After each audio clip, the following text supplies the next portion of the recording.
Hello बच्चों, मैं S के प्रजापति एक बार फिर स्वागत करता हूं आपका अपना परिवार एडमिशन क्लासेज में।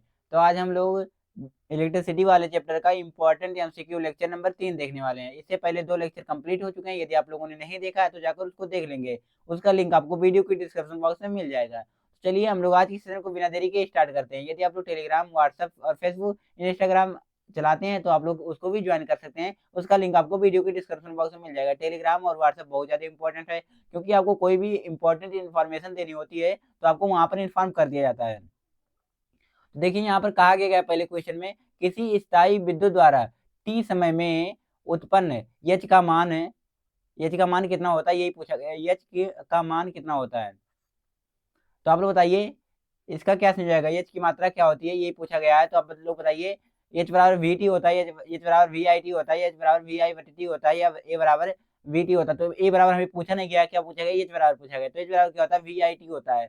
इसका जो ऑप्शन नंबर क्या समझाएगा, बी बिल्कुल सही हो जाएगा। इसका ऑप्शन नंबर बी बिल्कुल सही हो जाएगा। तो बाकी बढ़ेंगे नेक्स्ट क्वेश्चन की तरफ और आप लोग बताएंगे इस क्वेश्चन का कौन सा आंसर होगा। यहाँ पर दिया गया सेकंड नंबर क्वेश्चन, और बताइए इस सेकंड नंबर क्वेश्चन का कौन सा आंसर होगा।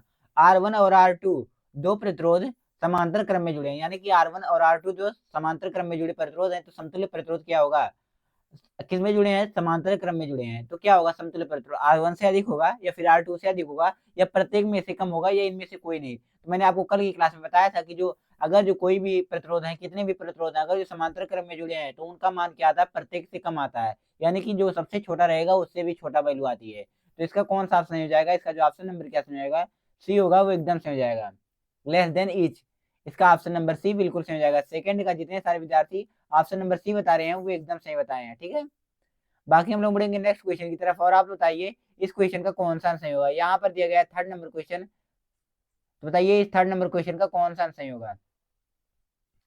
प्रतिरोधकता का मात्रक क्या है, प्रतिरोधकता का मात्रक पूछा गया ओम मीटर, या फिर ओम, या फिर ओम प्रति मीटर, या फिर इनमें से कोई नहीं। The unit of resistivity, resistance और रेजिस्टिविटी दो अलग अलग वर्ड हैं, इनको आप लोग ध्यान में रखिएगा। अगर जो रेजिस्टेंस का मात्रक पूछा जाएगा तो आप लोग क्या बताएंगे, ओम बताएंगे, यानी कि प्रतिरोध का मात्रक पूछा जाएगा, प्रतिरोध, प्रतिरोध का मात्रक पूछा जाएगा तो आप लोग क्या बताएंगे, ओम बताएंगे। अगर जो मान लीजिए प्रतिरोधकता का मात्रक पूछा जाता है तो आप लोग क्या बताएंगे, प्रतिरोधकता, प्रतिरोधकता का मात्रक अगर जो पूछा जाएगा तो आप लोग क्या बताएंगे, ओम मीटर बताएंगे। इसका जो ऑप्शन नंबर क्या हो जाएगा, इसका जो ऑप्शन नंबर ए होगा वो एकदम सही हो जाएगा। जैसा कि आप लोग जानते हैं आर बराबर क्या होता है, आर इज इक्वल टू क्या होता है, रो एल वाई ए, रो एल वाई ए। यानी कि यहाँ पर क्या है, ये जो ये है लंबाई है, ए क्या है, क्षेत्रफल है, और जो ये दिया गया है रो, जो दिया गया है वो क्या है, रो, इसको क्या हम लोग क्या बोलते हैं, रो बोलते हैं। तो रो क्या है, रो ही क्या है, प्रतिरोधकता है। रो क्या है, प्रतिरोधकता है। इसकी अगर जो यूनिट निकालना चाहें तो आप लोग निकाल भी सकते हैं, यहाँ से लेकर कर गए, ठीक है।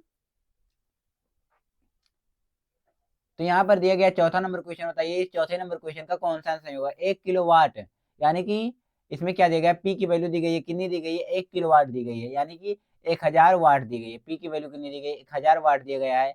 एंड अगर जो बात की जाए वोल्ट दिया गया, यानी कि वोल्ट किसका मात्रक होता है, विभवांतर का मात्रक होता है। तो वी की वैल्यू दे दी गई है, कितनी दे दी गई है, 220 दे दी गई, 220 वोल्ट से जुड़ने पर कितनी धारा प्रवाहित होगी। यानी कि हमें क्या ज्ञात करना, आई की वैल्यू ज्ञात करना है। एक छोटा सा न्यूमेरिकल है, आप लोग करिए, देखते हैं आ रहा है आपसे या फिर नहीं। तो बताइए इस क्वेश्चन का कौन सा आंसर होगा। तो मैं यहाँ पर कर दे रहा हूँ, देखिए क्या होता है, पी इज इक्वल टू क्या होता है, वी आई होता है। पी इज इक्वल टू क्या होता है, वी आई होता है। हमें ज्ञात क्या करना, आई ज्ञात करना, तो आई इज इक्वल टू क्या हो जाएगा, पी बटे वी हो जाएगा।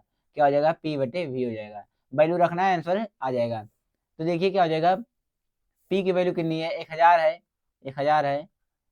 क्यों, क्योंकि यहाँ पर किलोवाट दिया गया था, और 1 किलोवाट में कितने वाट होते हैं, 1000 वाट होते हैं, ठीक है। और वी की वैल्यू कितनी दी गई, 220 वोल्ट दी गई है, 220 वोल्ट दी गई, ठीक है। तो इसको क्या करेंगे, कैंसिल आउट करेंगे तो क्या हो जाएगा, देखेंगे ध्यान से, यानी कि इसको काटेंगे तो 50 बार में कट जाएगा, और इस ये 11 बार में, यानी कि 50/11, 50/11। जब इसको सिंप्लीफाई करेंगे तो 11×4 = 44, यानी कि क्या हो गया, 6, 11×5 = 55, और 11×5 = 55, यानी कि 5 5 यहाँ पर दिया गया। तो ऑप्शन नंबर इसका जो डी होगा वो एकदम से हो जाएगा। कितना ऑप्शन आएगा, इतना आ जाएगा। बाकी देखिए चौथा नंबर हो गया, तो पांचवा नंबर देखिए, बताइए इस पांचवें नंबर क्वेश्चन का कौन सा आंसर होगा। ये बहुत ही इंपॉर्टेंट क्वेश्चन सब है, मैं एकदम से अच्छे तरीके से बता रहा हूँ। आपके एग्जाम में ऐसे ही क्वेश्चन आएंगे, एज इट इज क्वेश्चन देखने को मिलेंगे।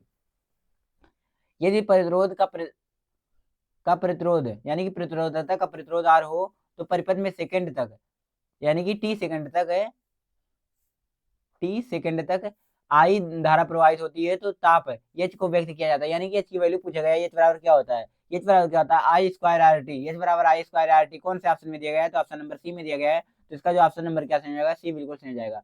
पूछा जाता है आई स्क्वायर जो आर टी होता है वो किसका नियम होता है, तो आई स्क्वायर जो आर टी होता है वो जूल का तापीय नियम होता है। क्या होता है, जूल का तापीय नियम, आप लोग याद कर लीजिए, जूल का तापीय नियम।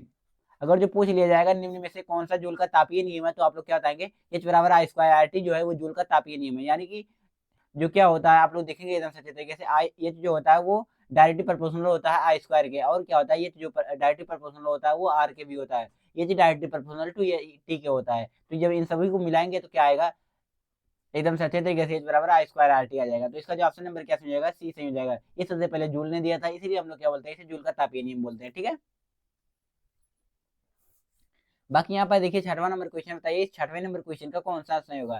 सेल के भीतर होने वाली रासायनिक अपक्रिया सेल के दो टर्मिनलों के बीच उत्पन्न करता है, विभवांतर उत्पन्न करता है, आवेश उत्पन्न करता है, धारा उत्पन्न करता है, या प्रोटॉन उत्पन्न करता है। सेल के भीतर होने वाली अपक्रिया सेल के दो टर्मिनलों के बीच क्या उत्पन्न करती है, विभवांतर, आवेश, या फिर धारा, या फिर प्रोटॉन। तो बताइए इस क्वेश्चन का कौन सा आंसर होगा, तो इसका जो ऑप्शन नंबर क्या समझेगा, ए बिल्कुल सही हो जाएगा, पोटेंशियल डिफरेंट। इसका जो ऑप्शन नंबर ए होगा वो एकदम सही होगा। जितने सारे विद्यार्थी इसका ऑप्शन नंबर ए बता रहे हैं वो एकदम सही बताए हैं। बाकी यहाँ पर देखिए सातवां नंबर क्वेश्चन बताइए, सातवें नंबर क्वेश्चन का कौन सा आंसर होगा। यहाँ पर कहा गया बल्ब की आयु में वृद्धि के लिए, यानी कि बल्ब की आयु में वृद्धि के लिए, यानी कि जो बल्ब है बल्ब की आयु की वृद्धि, यानी कि ये कोई मनुष्य तो है नहीं, तो यानी कि इसका मतलब कहने का मतलब क्या है, बल्ब ज्यादा देर तक चले, यानी कि कहने का मोटिव क्या है कि मतलब जो बल्ब है वो अगर मान लीजिए 1 महीना तक चल सकता है अच्छे से, तो वो क्या हो, वो और देर तक चले, यानी कि 1.5 साल 2 साल अधिक दिन तक चले। ठीक है, कहने का सेंस ये है। ठीक है, तो इसमें मुख्यतः कौन से गैस भरे जाते हैं, ये जो ऑक्सीजन यानी कि हाइड्रोजन व ऑक्सीजन, या नाइट्रोजन तथा आर्गन, या फिर हीलियम अथवा नियान, या फिर ऑक्सीजन और क्लोरीन। तो बताइए इसमें से कौन सा सही हो जाएगा। तो क्या भरे जाते हैं, नाइट्रोजन और आर्गन गैस भरी जाती है। इसका जो ऑप्शन नंबर क्या हो जाएगा, बी बिल्कुल सही हो जाएगा। बल्ब में कौन सी गैस भरी जाती है, तो नाइट्रोजन भरी जाती है, और कौन सी गैस भरी जाती है, आर्गन गैस भरी जाती है। ठीक है, आप लोग इसको ध्यान रखेंगे, बहुत ही इंपॉर्टेंट क्वेश्चन है। बाकी यहाँ पर देखिए आठवां नंबर क्वेश्चन बताइए, इस आठवें नंबर क्वेश्चन का कौन सा आंसर होगा। यदि किसी चालक से एक गुलाम यानी कि क्यू की वैल्यू दी गई, एक गुलाम से प्रवाहित होने में 1 जूल का कार्य हो, यानी कि डब्ल्यू बराबर क्या दिया गया है, 1 जूल दिया गया है, और गुलाम यानी कि क्यू की वैल्यू कितनी दी गई है, एक गुलाम दी गई है। ठीक है, एक गुलाम। तो क्या ज्ञात करना है, विभवांतर ज्ञात करना, वी बराबर ज्ञात करना। तो वी बराबर क्या हो जाएगा, वी की परिभाषा यानी कि वी बराबर क्या होता है, डब्ल्यू बटे क्यू होता है। डब्ल्यू बटे क्या होता है, क्यू होता है। जब इसको रखेंगे तो क्या हो जाएगा, 1/1 इक्वल टू क्या हो जाएगा, एक, एक बोल्ट, एक क्या हो जाएगा, बोल्ट हो जाएगा। ठीक है, विभवांतर का मात्रक क्या होता है, बोल्ट होता है। ठीक है, यहाँ से एक परिभाषा भी दी जाती है, किसकी, विभवांतर की परिभाषा दी जाती है। ठीक है, देखिए कैसे दी जाती है, 1 जूल को एक, देखिए किसकी, जो विभवांतर की परिभाषा कैसे दी जाती है, एकांक आवेश को विद्युत क्षेत्र में लाने के लिए किया गया कार्य जो होता है वो क्या कहलाता है, विभवान किया गया कार्य, किया गया कार्य का अनुपात क्या कहलाता है, विभवांतर कहलाता है। यानी कि डब्ल्यू और क्यू का जब हम लोग रेशियो लेंगे तो क्या प्राप्त होगा, हमें विभवांतर प्राप्त होगा। ठीक है, बाकी देखिए नाइन्थ नंबर क्वेश्चन बताइए, इस 9वें नंबर क्वेश्चन का कौन सा सही होगा। एक बल्ब से 120 कुलाम, यानी कि कुलाम कुलम कुछ भी कह सकते हैं, कोई दिक्कत वाली बात नहीं है, आवेश प्रवाहित हो रहा है, तो विद्युत धारा का मान क्या होगा, 1 मिनट, यानी कि टी की वैल्यू दे दी गई है कितना, 1 मिनट दे दी गई है, कितनी दी गई है, 1 मिनट दे दी गई है, और क्यू की वैल्यू दी गई है, कितनी दी गई है, 120 दे दी गई है। तो हमें ज्ञात क्या करना है, हमें ज्ञात करना आई की वैल्यू ज्ञात करना। तो आई इज इक्वल टू क्या होता है, आई की वैल्यू ज्ञात करना, आई इज इक्वल टू क्या होता है, क्यू टी होता है। क्या आई इज इक्वल टू, रुक जाइए, आई इज इक्वल टू क्या होता है, क्यू अपान टी होता है। क्या होता है, क्यू अपान टी। और टी कैसा होना चाहिए, टी हमेशा किस में होना चाहिए, सेकंड में होना चाहिए। ठीक है, टी कैसे में होना चाहिए, तो सेकंड में होना चाहिए। तो यहाँ पर टी की जो वैल्यू दी गई वो मिनट में दी गई, यानी कि क्या हो जाएगा, 60 सेकंड हो जाएगा। क्या हो जाएगा, 60 सेकंड हो जाएगा। तो आई इज इक्वल टू क्या हो जाएगा, I is equal to Q की वैल्यू 120, और टी की वैल्यू कितनी किस में होनी चाहिए, सेकंड में होनी चाहिए। तो कितना सेकंड हो गया, 1 मिनट इज इक्वल टू कितना, 60 सेकंड होता है। ठीक है, ये सब आपको पता होगा। तो क्या हो जाएगा, इसको जब कैंसिल आउट करेंगे तो 0 से 0 कैंसिल आउट, 6 और दूना 12, कितना हो गया, आई इक्वल टू क्या हो गया, 2 एम्पियर। आई की वैल्यू कितनी आई है, आई की वैल्यू आ गई 2 एम्पियर। 2 एम्पियर कौन से ऑप्शन में दिया गया, तो ऑप्शन नंबर बी में दिया गया, तो इसका ऑप्शन नंबर बी बिल्कुल सही हो जाएगा। ये छोटे छोटे न्यूमेरिकल आपके एग्जाम में देखने को मिल सकते हैं बहुविकल्पीय में, लेकिन अगर जो बात किया है वहां से क्वेश्चन आएगा दीर्घ उत्तरीय में या लघु उत्तरीय क्वेश्चन आएंगे तो वहां से अच्छे अच्छे न्यूमेरिकल आते हैं, ठीक है, एकदम से अच्छे तरीके से। बाकी यदि आप लोगों की संख्या अच्छी रहती है तो मैं न्यूमेरिकल एकदम से अच्छे तरीके से आपको बताऊंगा कौन कौन से न्यूमेरिकल इंपॉर्टेंट है, ठीक है, और साथ ही साथ एकदम से इंपॉर्टेंट क्वेश्चन भी कराऊंगा, मैं हर एक चैप्टर का कराऊंगा यदि आपकी संख्या अच्छी खासी रहती है तो। बाकी यहाँ पर देखिए 6 वोल्ट बैटरी से गुजरने वाले हर एक कूलाम में आवेश की कितनी ऊर्जा दी जा सकती है, इसमें ऊर्जा की वैल्यू पूछी गई है, ठीक है। तो हम और दिया क्या गया, हमें वी की वैल्यू दी गई है, वी की वैल्यू दी गई है 6 वोल्ट। और क्या दिया गया है, क्यू की वैल्यू कितनी दी गई है, क्यू की वैल्यू दी गई है 1 कूलाम, 1 कूलाम कह सकते हैं, कोई दिक्कत वाली बात नहीं, 1 कूलाम आवेश को, ठीक है। तो हमें ज्ञात क्या करना है, ऊर्जा, ऊर्जा जो होती है वो हमेशा कार्य के बराबर होती है, आप लोग 9th में पढ़े होंगे, ऊर्जा जो होती है वो कितने कार्य के बराबर होती है, जितने हम लोग कार्य करेंगे उतनी ऊर्जा व्यय होगी, ठीक है। तो ऊर्जा जो होती है वो कैसे बराबर होती है, कार्य के, और कार्य बराबर क्या होता है, वी क्यू होता है, क्या होता है, वी क्यू होती है। तो 6 में अगर जो हम लोग एक का गुणा करेंगे तो क्या आ जाएगा, 6 आ जाएगा। तो 6 जूल कौन से ऑप्शन में दिया गया है, तो ऑप्शन नंबर बी में दिया गया, तो इसका जो ऑप्शन नंबर बी होगा वो एकदम सही हो जाएगा, ठीक है। बाकी यहाँ पर देखिए 11 नंबर क्वेश्चन बताइए, इस 11 नंबर क्वेश्चन का कौन सा आंसर होगा। विद्युत धारा उत्पन्न करने की युक्ति को कहते हैं जनित्र, गैल्वेनोमीटर, एमीटर, या फिर इनमें से कोई नहीं। विद्युत धारा उत्पन्न करने की युक्ति को, तो विद्युत धारा उत्पन्न करने की युक्ति को हम लोग क्या बोलते हैं, जनित्र बोलते हैं, जनरेटर, जिसको इंग्लिश में क्या हम लोग बोलते हैं, जनरेटर बोलते हैं। इसका जो ऑप्शन नंबर क्या हो जाएगा, ए बिल्कुल सही हो जाएगा। The device of the generating electric, यानी कि इलेक्ट्रिक को क्या जनरेट किया जा रहा है तो हम लोग क्या बोलेंगे, जनरेटर बोलेंगे, ठीक है। यहाँ से इंग्लिश में वाले विद्यार्थी अच्छे तरीके से समझ सकते हैं। तो इसीलिए मैं हिंदी और अंग्रेजी दोनों लेकर आता हूँ कि आपकी आपको कोई भी दिक्कत ना हो। यहाँ पर देखिए छोटा सा न्यूमेरिकल है, आई थिंक ये सभी विद्यार्थी बता लेके जाएंगे कि इसका क्या सही हो जाएगा। आप लोग लगाइए जल्दी से, मैं बता दे रहा हूँ कौन सा फार्मूला लगेगा, आई इक्वल टू क्या लगेगा, आई इक्वल टू क्या होता है, क्यू अपान टी होता है, यही फार्मूला लगेगा, ठीक है। आप लोग बताइए, देखिए दिया क्या गया, गया पहले दिया है जो जो वो उसको आप लोग लिख लीजिए, तो कौन सा सूत्र लगेगा ये आप लोग जान गए तो न्यूमेरिकल सॉल्व हो जाएगा, ठीक है। न्यूमेरिकल सॉल्व करने का सबसे आसान तरीका यही है। सबसे पहले दिया क्या गया है इसको देखिए, उसके बाद में कौन सा फार्मूला चाहिए उसके अकॉर्डिंग हमें फार्मूला भी लगाना पड़ेगा जो जो दिया गया है उसके अकॉर्डिंग, और जो फार्मूला लग गया तो वही आंसर हो जाएगा, ठीक है। आपको और एक्स्ट्रा कुछ करने की आवश्यकता भी नहीं रहेगी। तो यहाँ पर देखिए किसी विद्युत बल्ब से के तंतु में, यानी कि एम्पियर दिया गया है, एम्पियर किसका मात्रक होता है, विद्युत धारा का मात्रक होता है, यहाँ पर दिया भी गया है। यानी कि आई की वैल्यू हमें दे दी गई है, आई की वैल्यू कितनी दी गई है, 0.5 एम्पियर दिया गया है, 0.5 एम्पियर दिया गया है। और समय दिया गया है टी इज इक्वल टू कितना दिया गया है, 10 मिनट दिया गया है, कितना दिया गया है, 10 मिनट दिया है। टी अगर जो बात किया है तो किसमें होना चाहिए, सेकंड में होना चाहिए, तो कितना हो जाएगा, 600 सेकंड हो जाएगा, ठीक है। तो हमें क्या करना, ज्ञात करना है, क्यू की वैल्यू ज्ञात करनी है, तो क्यू इज इक्वल टू क्या हो जाएगा, आई टी हो जाएगा, क्यू इज इक्वल टू क्या हो जाएगा, आई टी। इसको क्या करेंगे, पक्षांतर करेंगे तो हो जाएगा एकदम से अच्छे तरीके से।